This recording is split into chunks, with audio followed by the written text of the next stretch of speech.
Hi guys, Brodie Grundy and Darcy Moore here from the Collingwood Football Club. Men aged between 18 and 24 years old make up a third of all sports betting consumers in Victoria. We want to make sure that young kids growing up that they're loving our game and what it brings and not the odds of sports betting. What would you say to someone that said that sports betting increases the excitement?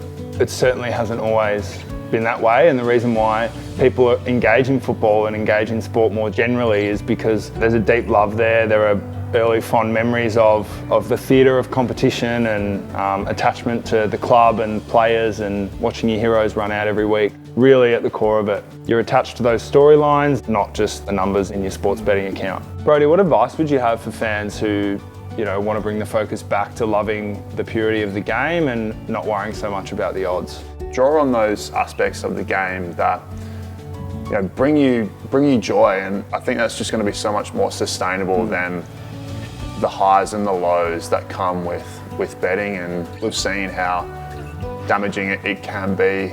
Sports betting advertisement has just become so entrenched in the modern game. Have you noticed the difference from when you first started or as a junior player watching the game? I don't have memories of multi-bets or possessions or over-unders or anything like that. Playing professionally, to see it all around me, it's definitely concerning because I think about kids and how much they're exposed to it, and it's worrying. And so can you contrast that with, say, something like the Olympics that we've seen and how that had no sports betting advertisement? I suppose the fact that you notice the absence of it probably shows how much of an issue it is in the AFL, and could be a bit of an example for us to maybe scale it back and make it about the purity of the competition, because as we saw with the Olympics, it certainly doesn't take away from the storylines or the amazing athletes and the feats that they're able to do on our screens.